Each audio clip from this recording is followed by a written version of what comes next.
Hello once again. Welcome back to the course Life of Christ. We're in class 54. In the last class, we covered the events and the story of Jesus' crucifixion and burial. We looked at some of the places that were possible for those events. And in this class, we want to go back and look at the same material, but develop about 4 or 5 major lessons out of that. So, although there's many, many more that we could bring to you as well. So let's begin with this question. That someone asked one time, who killed Jesus? You think that's a simple question, and it is in a way, but it's actually a more comprehensive question than you might first think. The most obvious answer, the ones that actually nailed him on the cross, were the soldiers, the Roman soldiers with the Roman centurion there. And then you go to blame the leaders. Pilate sentenced him to be crucified, even though he didn't want to. Herod had a hand in that as well that day in the trial. The crowd who insisted that Jesus would be crucified, they had a big hand in it that day. The Jewish leaders who incited the crowd and who never agreed with many aspects of the ministry of Jesus, never accepted him as the Messiah, they had a role in killing Jesus. And of course you think, well, even the apostles, Judas, he had a role because he betrayed Jesus to the leaders. And then if you go further afield and you think more theologically, you think, well, actually that was the devil's plan all along, is to crucify or to kill the Son of God, and in so doing think that he had defeated God, although he didn't know the whole story. But if you look beyond the devil, and that's pretty bad so far, then all of a sudden we show up. We were the ones also that made it necessary for Jesus to die, because even if, say, Adam hadn't sinned, or Eve, or Abraham, or Moses, then at some point sin would come to the world, and now we are also sinners. And so in a sense, we also killed Jesus. We helped put him on the cross as well. But then even further afield, and in such a surprising way, I think, Jesus himself helped himself die. We saw how in the trial he could have gotten out of that accusation. At least we don't know if he would have been set free, because there were so many other injustices in the trial. But Jesus made sure that he was sentenced to death by answering how he did to Caiaphas. And then he obeyed every step of the way and never tried to escape going to the cross. And then finally, really, God was the one that had this plan in motion really before the creation of the world, which is just amazing to think that all this suffering and pain would come, and God knew it before the creation of the world, and yet he would still go ahead with that creation. And so even God, in some ways, is responsible for killing Jesus, at least providing that way for us to be saved through the death of his son. So that's just amazing. And so when you go back to that moment and you think about the original covenant that God made with Abraham back in Genesis that really set in motion this specific event, go with me to Genesis 17, and really it's in several different places in Genesis, the covenant. But in verse 1 here it says, when Abram was 99 years old, the Lord appeared to him and said, I am God Almighty. Walk before me faithfully and be blameless. Then I will make my covenant between you and me, and will greatly increase your numbers. Abraham fell face down, and God said to him, as for me, this is my covenant with you. You will be the father of many nations. No longer will you be called Abram. Your name will be Abraham, for I have made you a father of many nations. I will make you very fruitful. I will make nations of you, and kings will come from you. I will establish my covenant as an everlasting covenant between me and you and your descendants after you for the generations to come, to be your God and the God of your descendants after you. The whole land of Canaan, where you now reside as a foreigner, I will give as an everlasting possession to you and your descendants after you, and I will be their God. Then God said to Abraham, as for you, you must keep my covenant, you and your descendants after you, for the generations to come. And then he mentions the covenant seal, that's the sign of circumcision. And so this is one of the major passages that establishes the covenant between God and Abraham, not only as the father of Israel, but as Paul would say in Romans 4, the father spiritually of everyone who would believe later on.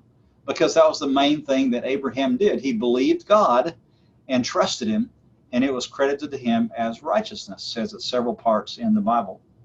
Now, this covenant in Genesis 17 talks about God's role, what God would do, and then Abraham's role and what Abraham would do. And part of it says you must be blameless, you and your descendants after you. Now, that's a tall order to be blameless. That just doesn't happen. If you add this then to Genesis 12, the promises of God to Abraham that he makes there, then you understand even more of the covenant. And then if you go back to Genesis 15, then you see another way that covenants were made that's connected to these promises between God and Abraham. So go back to Genesis 15, and let's look at some of this, what happened. The first part of the chapter, Abraham is complaining to the Lord because he says, look, you have all these promises, but I still don't have a child. If I die, everything I have goes to my steward, basically Eliezer. And so he's saying, well, what's the deal with your promise that you made to me? Okay. And then it says in verse 5, look up at the sky, count the stars. If indeed you can count them, so shall your offspring be. Abraham believed the Lord, and it was credited to him as righteousness. And so, again, this is the covenant, this relationship between them. And so Abraham says in verse 8, Sovereign Lord, how can I know that I will gain possession? He wants proof. And we criticize Abraham a little bit until we realize we're exactly like Abraham. If God had made a promise, and so far we hadn't seen any result of the promise, we'd say, well, God, is there any way that you could give me proof or some assurance? Just give me a hint. Just give me a foretaste of it. And so God says in verse 9, the Lord said to him, bring me a heifer, a goat, and a ram, each 3 years old, along with a dove and a young pigeon. Abram brought all these to him, cut them in two, and arranged the halves opposite each other. The birds, however, he didn't cut in half. Okay, now, so you see a drawing here of what this must have been like. You have arranged the bodies on either side of what's like a little gully or ravine here.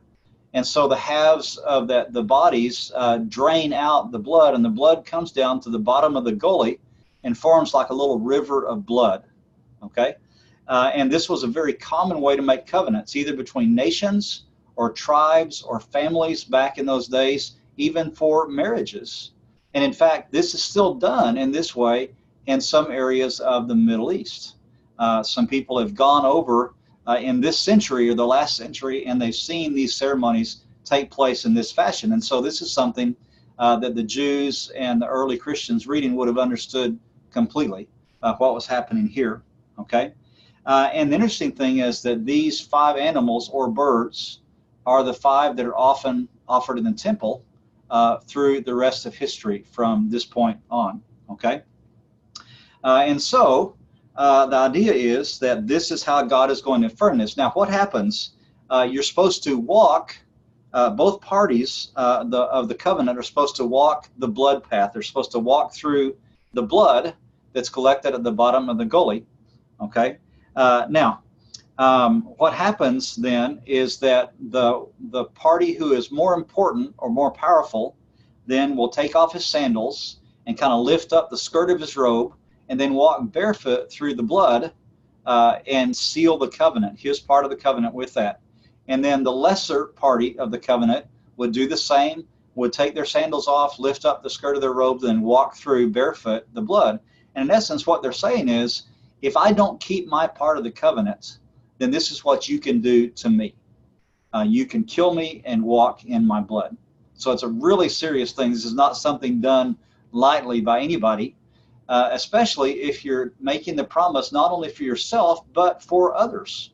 And so you want to make sure that they keep the covenant too, because the price for not doing it is death. Okay? Now, let's read a little bit more of the story and see kind of what happens.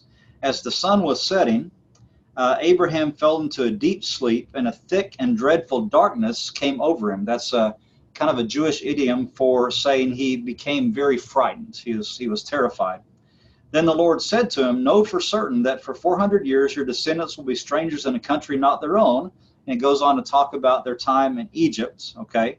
Verse 17, when the sun had set and darkness had fallen, a smoking fire pot with a blazing torch appeared and passed between the pieces. On that day, the Lord made a covenant with Abram and said, and then it went on and gave the place that the Lord would give to Abraham. Now, you think about that. What happened here? You have a blazing torch and a smoking fire pot.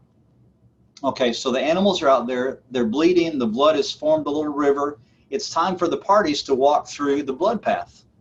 And so God, as the more important party, would go first. And so you see this smoking fire pot, which evidently represents God, because often smoke and fire and even thunder represent God in the Bible. Okay, and so it says they passed between the pieces. So then what you would expect next is for Abraham to take off his sandals and for him to walk through the blood path too. But Abraham never walks through. And that's why Abraham is so scared, because he thinks, if I walk through that path and then I'm not blameless, or my descendants aren't blameless, then basically I'm sentencing myself to death. And so we don't see Abraham go through. What does happen is the blazing torch passes between the pieces as well. And again, torch, fire, smoke, that represents God again. And so in essence, what seems to have happened is that God goes through the blood path twice. He goes through to seal his side of the covenant, and then he goes through to seal Abraham's side of the covenant and all of Abraham's descendants. In essence, he's guaranteeing the whole covenant. If anybody in the covenant breaks it, God's going to pay the price for it. And you can kill God and walk in his blood. And you're thinking, how in the world are you going to kill God? And that's the whole point that's amazing about this story, is that when God does this, he is saying, at some point, I will step into human history and I will offer myself, and I will sacrifice myself, and I will pay the price for breaking the covenant. And the interesting thing is that Jesus obviously is in heaven. God, he's still in heaven. And he's probably watching God make this covenant with Abraham and thinking, okay, so now this means that I'm going to have to go into the world and suffer and die to hold God's part of the covenant up.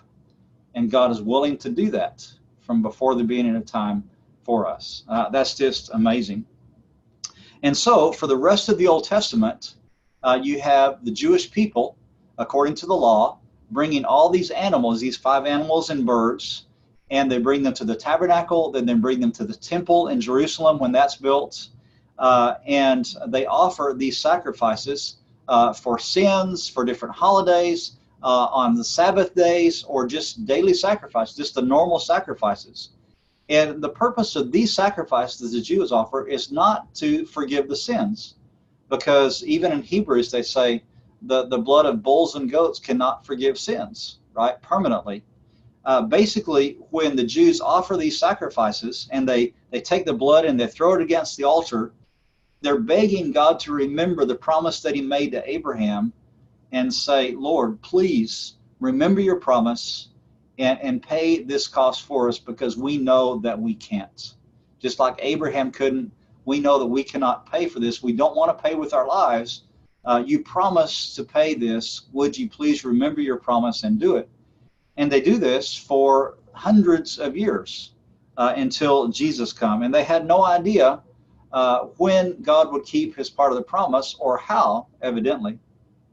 Now, you think about the Jewish sacrifices, a little detail about that. The tradition was, in the time of Jesus, to offer their temple sacrifices at about 9 in the morning, which is the time of the morning worship and sacrifice and prayer. And we see that that's the time that Peter and John and the apostles in Acts 2 were in the temple about 9 in the morning, right? Because they were there for prayer and worship and the morning sacrifice. And then another sacrifice at about 3 in the afternoon, okay? And so no matter where a Jew was in Jerusalem or in Israel or in the world later on, they would know that at those times, then the sacrifices were being offered, and they would stop and they would beg God to remember the promises. And so there would be a time where a priest at 9 and at 3 would stand by the sacrifice to be made, and he'd have a knife at the throat of the lamb or the animal. And then another priest would stand up on the pinnacle of the temple. We've seen this before, right on this corner, with the shofar and would announce the sacrifice of the morning or the afternoon. And every Jew that heard the shofar ring out would know that a sacrifice was being made for them, and everyone would plead God to keep his promise. And so, again, powerful symbolism, and everybody knew what was going on. Now, the interesting thing is that that day, that Friday, what we call Good Friday now, then Jesus was taken out to be crucified. And it indicates that he was put on the cross when? About 9 in the morning, about the time of the first sacrifice. And that he gave up the ghost. He said it's finished about 3 in the afternoon. So at pretty much exactly the times that the morning and afternoon sacrifices were being given inside the city, then God was keeping his promise with the sacrifice that would pay for the debts of all the people for all time. That sacrifice was taking place on a cross outside the city at the same time. Just amazing, the connections there. And it's not coincidence. And so you can look at this image here of Jesus paying for the sins of people of all time on the cross, and that is the core of the Bible. That's the core of salvation history that you see all through the Bible. Just amazing. Now, let's look at some other things connected to the death of Jesus. One has to do with Psalm 22. And this was a special psalm for the rabbis as they studied the Old Testament, or what for them was the Testament. They would learn this text just like they memorized many others. They tried to live this text and everything it said. If you want to look at it, you can see all of what the psalm says. We'll see pieces of it in just a minute. The rabbis then would teach this psalm and encourage people to try to live it as well. And then an interesting thing, they dreamed about dying with the psalm. And there's even stories of rabbis that are dying or that are even being killed, and they start to recite Psalm 22. And they just recite it over and over because they wanted to die while they were saying this psalm or the Shema, the Deuteronomy 6, 4 through 9. And so there's that little background of the rabbis. Now, if you go to Psalm 22 and you see what that psalm says. Let me get over there. We're going to read parts of it, and it's amazing how many connections there are between this psalm and Jesus as a rabbi dying on the cross. So as a Jewish rabbi, then he would have in mind this idea of dying and reciting Psalm 22 and living it. And he actually recited it and lived it in many ways. Okay, this psalm actually has several parts of it that are messianic predictions of the death of Christ. And then if you look through the psalm, you see different sayings that Jesus said on the cross that may actually have been snippets or little pieces of this psalm that he would speak out loud as he was reciting them, and they fit in the context of his death on the cross. For example, verse 1, my God, why have you forsaken me? He said that on the cross. Could that be that he was saying it and also reciting it as a Jewish rabbi, Psalm 22? When he goes down to verse 15, he's talking about, says, my mouth is dried up like a potsherd. My tongue sticks to the roof of my mouth. You lay me in the dust of death. And in verse, and on the cross, he says, I'm thirsty. In verse 31, it says, he has done it, the last line of the psalm. And Jesus says on the cross, it is finished. And the idea is God has done it. He's done what he said. He kept his promise on the cross. Then if you go back to verses 6 through 8, and you read those, listen to how similar this is to what happened to Jesus on the cross. But I am a worm and not a man, scorned by everyone, despised by the people. All who see me mock me. They hurl insults, shaking their heads. He trusts in the Lord, they say. Let the Lord rescue him. Let him deliver him, since he delights in him. Did those people that said that day, did they realize they were quoting Psalm 22? Or are they actually quoting Psalm 22 as kind of mocking this guy that thinks he's the Messiah, but he actually is, and they're actually fulfilling the prophecy? Then if you go down to verse 16, dogs surround me, a pack of villains encircles me. You think about the leaders and also the thieves. They pierce my hands and my feet. All my bones are on display. People stare and gloat over me. They divide my clothes among them and cast lots for my garments. And so this is just full of references to the death of Jesus. And yet also as a Jewish rabbi, Jesus is living it and then dying to it. So it's an interesting idea to think that the seven sayings of Jesus on the cross, picked out of the various Gospels, may be actually taken out of Psalm 22 when he recites it. Now, a third lesson that we want to talk about out of this material is the covenant again. And we talked about the covenant between God and Abraham. And this teaching also overlaps with that just a little bit. But again, looking back at the history and the culture of the time, there were other things that also were part of covenants between people or tribes or nations. And so this particular one has 10 different steps of a covenant. And so number one, there would be an exchange of robes, which was seen as kind of an exchange of an identity, because if you're two people out and you're a long distance from each other, you'll see the robe first. And so you would recognize somebody's robe, like Joseph's robe was recognizable by the people that knew him. And so the idea is that if you trade robes, then for a minute there will be confusion over who is this person. We think it's so-and-so, but it's actually a different person that they've traded with. And in Galatians 3:26 and following, Paul talks about being clothed with Christ. There's an exchange of identities. We take on really part of Christ's identity in him, and he takes on our sin. Number two, there's an exchange of belts. The weapons attached to the belt meant that the belts are symbols of strength. This is how you defend yourself and how you can attack. And you look at Colossians 2:12, you look at Ephesians 6 and talks about the spiritual armor, and how this connects like to an access to power and to baptism. And so an exchange of belts, how you protect yourself or others.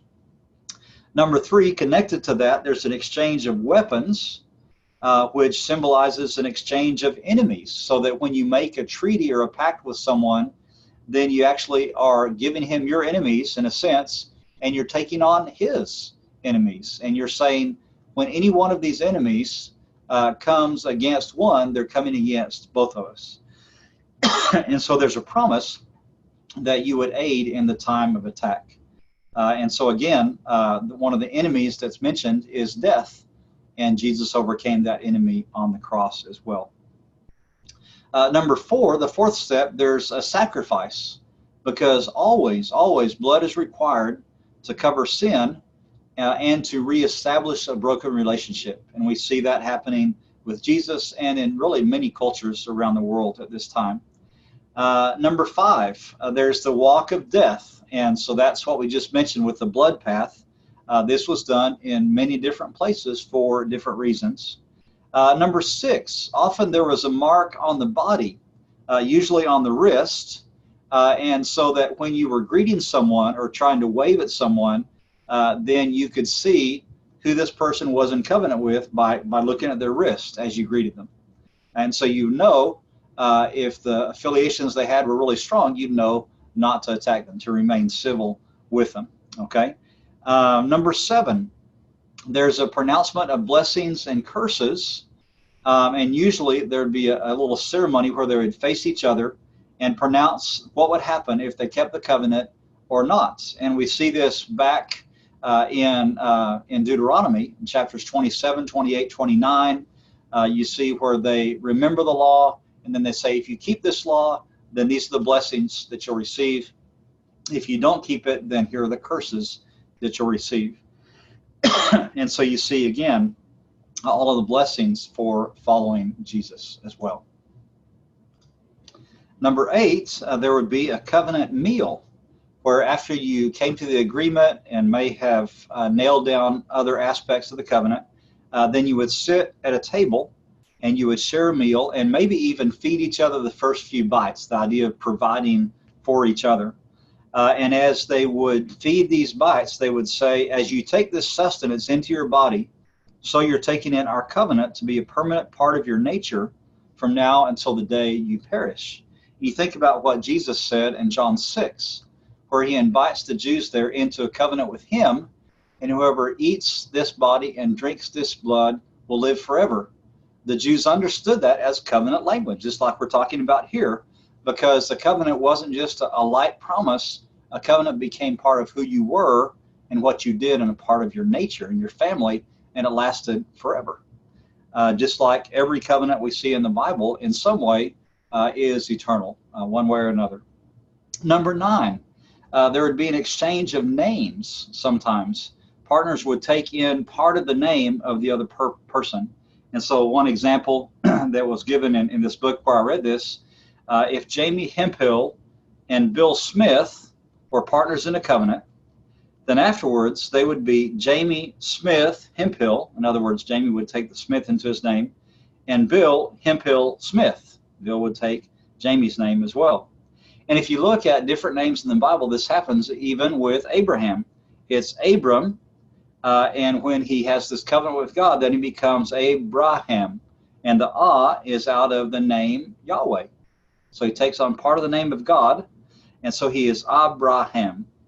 And then Sarai, S-A-R-A-I, becomes Sarah. Again, she took the A-H of Yahweh and became Sarah. In the same way, the early disciples, in a sense, you could say they did this because they were first called Christians at Antioch. They took the name of Christ into a description of who they were and had been from then on. And for his part, when you look at Jesus, Jesus was the Son of God, and then he came to earth and became the Son of Man. And so now he is both God and man. And so in a sense, God and Jesus and us, we share this idea of taking on part of the identity and even the name of the other. And then finally, there's an exchange of the oldest male child, often between the leaders or the kings or the chiefs of the two different villages or the two different nations, tribes. And those sons would trade homes permanently. Abraham was asked to sacrifice Isaac, and God did sacrifice Jesus. So in a sense, they traded. They offered their firstborn or their sons to help each other. And in the case of Abraham, he had an older son, Ishmael, but he had it with another woman. And so Isaac, in a sense, is his oldest male son with Sarah. So again, these 10 customs help us understand more of the culture at that time. And as you look through the Bible, you see many of these things reflected in the early Christians and how they understood their relationship with God in this new covenant they now have with God and with Jesus. Now, there's another one that I think is interesting. If we go back to Matthew 27, we read this last class, but I want to read it again because it's so interesting. Chapter 27, verses 51 through 53. Okay? 51 through 53. It's just after the death of Jesus in verse 50. And then it said, here are the effects of the death of Jesus. At that moment, the curtain of the temple was torn in two from top to bottom. The earth shook, the rocks split, and the tombs broke open. The bodies of many holy people who had died were raised to life. They came out of the tombs after Jesus' resurrection, went into the holy city, and appeared to many people. And so we see different effects of the death of Jesus. Okay, Mark, for example, talks about the death of Jesus in some ways as he talks about the baptism of Jesus. When you have Jesus baptized, then the heaven is torn open in a sense, and then the Spirit of God descends on him, and the voice comes from heaven and proclaims him the Son of God. And so you have this idea of the Spirit descending from heaven after something's been torn open. And now in his death, then you have Jesus' Spirit being given up and going back into heaven, and at the same time the veil of the temple is torn in two. Okay, and so that then is added. The veil of the temple at this time, according to what we understand from Josephus, was decorated with a picture of the heavens. And so when this veil is ripped from top to bottom, a really difficult thing to do if you're a human being standing down at bottom below it, then it's as if the heavens themselves are ripped open, just as they were in the time of Jesus' baptism. And in this way, then it says in Hebrews, we're given access into the most holy place by the blood of Jesus. Okay? And so, again, something pretty amazing happens that was unexpected. And then the third or fourth thing, depending on how you count it, there was an earthquake. And with that earthquake, then many tombs were opened, and people who had died, saints who had died, were raised. And they came out of their graves, and it says they went into Jerusalem and appeared to many people after Jesus was raised. Okay, and you have here a picture, right? And this is like just to the south of the old city. This is in near the Kidron Valley. The valley is just right down here. And this little section of Jerusalem is called Silwan. And these little, what look like windows right here and here, those are actually tombs, and they're old tombs. And so you wonder if these were some of the tombs that came open, and then the people went out of these tombs into the city after Jesus was raised. All right? And I've always wondered what happened to those people. I've never heard any class or sermon on it. I'd love to know the rest of the story. If I get to heaven there and I find Matthew, I want to get Matthew and say, Matthew, what's the rest of this story here? What happened to these people? Did they continue to live? And they lived forever maybe, and then God took them up to heaven at some time? Did they continue to live and then die a natural death again years later? Were they appearing in the city and then they go back and they die again, go back to the tombs? Nothing said about it. But it just would have been amazing to think that, Jesus' resurrection may not have been the only one that people were talking about that day. It must have been a spectacular day. After Jesus is raised, they go into Jerusalem and appear to many. We don't know anything about that. So that's an interesting idea. But one thing I want to point out about all of these four effects of Jesus' death, you have, again, the heavens that are so dark. You have the veil being torn. You have the earthquake. Then you have the resurrection. And in most of these, what happens seems to be a tragedy. You have Jesus, the perfect Son of God, dying. That's a tragedy. It's unfair. It's unjust. You have the veil being torn. It's immensely valuable, and it's part of the symbol of God's presence with the Jews, and it's torn. And then you have an earthquake, and physically the city is rocked. And you think, what's going on? All these things are negative. And yet, what I want to point out is that often when things are at their most negative and they seem to be disastrous, is actually when God may be working and doing his most spectacular work.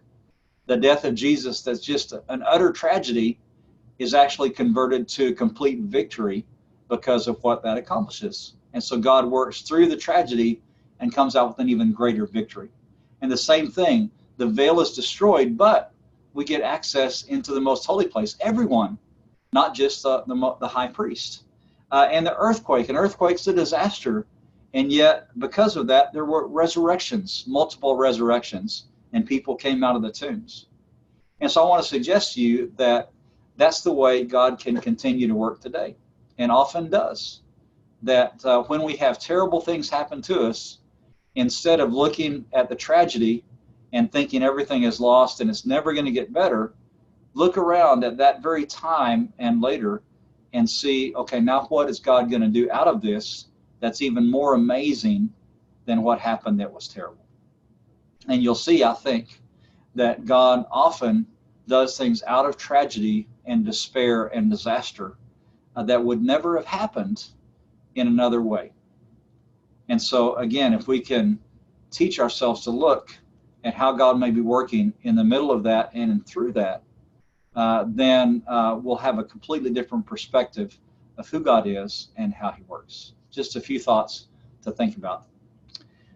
Then the last idea that I want to bring out of the teaching of the life of Jesus in general, not just the death and resurrection, and that is that often in church history, people would try to mark miracles or events in the life of Jesus. And if you look through Israel, if you go to Israel, you'll see all kinds of things that are built, often churches, but other things as well. And all these are supposed to help people remember an event in the life of Jesus, Jesus himself, and to encourage people to remain more faithful and to be more educated about Jesus and what he wants. This is the Church of the Annunciation that marks the spot of the angel appearing to Mary and telling her she was going to give birth to Jesus. Then you have the Church of the Beatitudes built on the Mount of Beatitudes that marks that important sermon about what life in the kingdom of God is like. Then you have the Church of the Loaves and Fishes on the Sea of Galilee at Tabgha. And again, the miracle of everything Jesus did that we studied there and that miracle. You have a church built on the site of Jacob's Well, and actually Jacob's Well is still there, and that reminds us of Jesus' encounter with the Samaritan woman. And then we just saw the Church of the Holy Sepulchre and the resurrection, talking about the end of Jesus' life and him coming back to life. And so I think all of that is fine. I'm not against any of that. I like looking at things visually and that help me remember and teach me about an event in the life of Jesus. That's great.